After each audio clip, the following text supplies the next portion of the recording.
مجھے اماں کی بات سن کر غصہ آ گیا۔ میں کہنے لگا، اماں، میرے لیے لڑکی ڈھونڈنے کی کوئی ضرورت نہیں، شادی میں اپنی مرضی سے ہی کروں گا۔ میری بات سن کر اماں کے چہرے کا رنگ اڑ گیا اور وہ کہنے لگی کہ خبردار جو ایسی بات منہ سے نکالے، شادی کے لیے نسل ذات سب دیکھنا پڑتا ہے، پتہ نہیں کہاں سے لڑکی لا کر شادی کر لو گے۔ سب سے پہلے تو یہ دیکھنا پڑتا ہے کہ لڑکی گھر بسانے والی ہونی چاہیے، اس لیے شادی تو تمہاری میں اپنی مرضی سے ہی کروں گی، اور فکر نہ کرو، تمہارے لیے میں ہیرے جیسی لڑکی ڈھونڈ کر لاؤں گی۔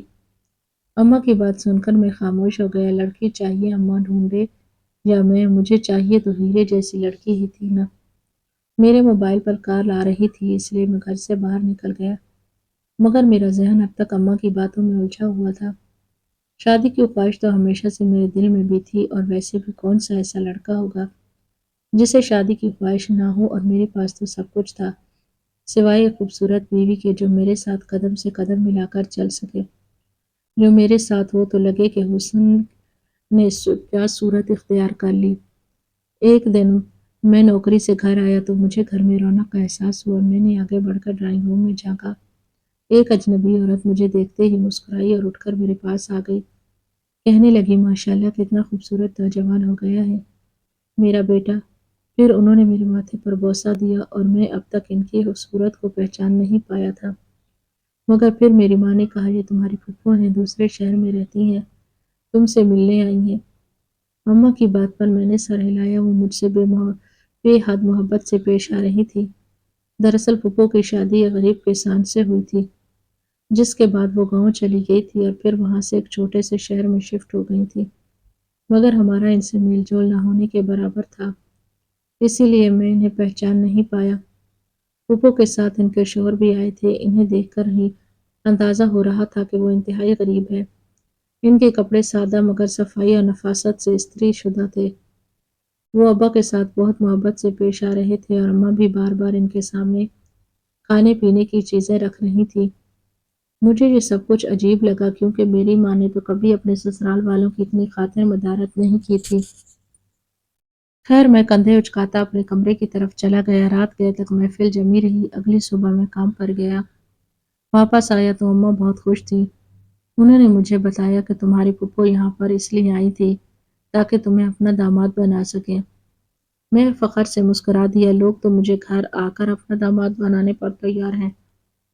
اماں بہت خوش تھیں، اور وہ اس رشتے پر راضی بھی تھیں۔ وہ بے حد حسین ہے اور تمہاری ساری توقعات پر پوری اترے گی، بس یہ لوگ ذرا غریب ہیں اور دوسرے شہر میں رہتے ہیں، اس لیے انہیں وہاں جا کر دیکھنے کا وقت نہیں، پیسے بھی نہیں، اور میں چاہتی ہوں کہ تمہاری شادی جلدی ہو جائے۔ اب میری بوڑھی ہڈیوں میں اتنی طاقت نہیں رہی کہ تمہارے ناز نخرے اٹھا سکوں۔ جب تمہاری بیوی آئے گی تو وہی تمہارے ناز نخرے اٹھائے گی۔ اماں کی بات مجھے نہ چاہتے ہوئے بھی ماننی پڑی۔ ویسے بھی میری ماں کو کوئی چیز اتنی جلدی پسند نہیں آتی تھی۔ اگر اب وہ کسی لڑکی کو پسند کر رہی ہیں تو یقیناً وہ اچھی ہی ہوگی، اور گھر آ کر وہ سسرال کی کس چیز کی تعریف کر رہی ہیں تو وہ واقعی اچھی اور لائق لڑکی ہوگی۔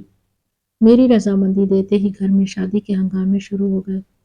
شادی کی تیاریوں کے دوران میں نے بہت کوشش کی کہ کسی طرح اس لڑکی سے بات ہو سکے، مگر مجھے پتہ چلا کہ وہ لوگ اتنے غریب ہیں کہ لڑکی کے پاس موبائل تک نہیں ہے، نہ ہی وہ ایسی ملاقاتوں کو پسند کرتی ہے۔ پھر میں نے خود کو تسلی دی کہ شادی میں کتنے ہی دن رہ گئے ہیں۔ میں بے صبری سے اپنی شادی کے دن کا انتظار کرنے لگا۔ دفتر میں بھی سب کو میری شادی کے بارے میں خبر ہو گئی تھی۔ لوگ مجھے مبارکباد دے رہے تھے۔ میری دفتر کے لوگ سب ہائی اسٹینڈرڈ کے تھے۔ میں نے شہر کے سب سے بڑے ہال میں اپنے ولیمے کی قریب منعقد کرنے کا انتظام کر لیا تھا۔ آخر کار شادی کا دن بھی آ گیا۔ میں نے روپیہ پانی کی طرح بہایا۔ باراتی کے کپڑوں سے لے کر بری کی ایک ایک چیز تک سب شاندار بنائی تھی۔ میں چاہتا تھا جتنی میری بیوی حسین ہو، اس کے شایان شان ہی سب تیاری ہو۔ بارات لے کر ہمیں دوسرے شہر جانا تھا۔ سفر کی تھکاوٹ نے سب کا برا حال کر دیا، لیکن مجھے اپنی شادی کی خوشی تھی۔ پھپھو کے چھوٹے سے گھر میں دولہا بنا بیٹھا میرا دم گھٹنے لگا۔ میں نے اماں سے کہا کہ پھپھو سے کہیں وہ کوئی ہال بک کر لیں، مگر اماں نے کہا وہ بہت غریب لوگ ہیں، افورڈ نہیں کر سکتے۔ پھر تھوڑی ہی دیر میں میرا نکاح ہو گیا۔ نکاح کے بعد چھوارے تقسیم ہونے لگے تو میں نے اماں کی طرف سوالیہ نظروں سے دیکھا۔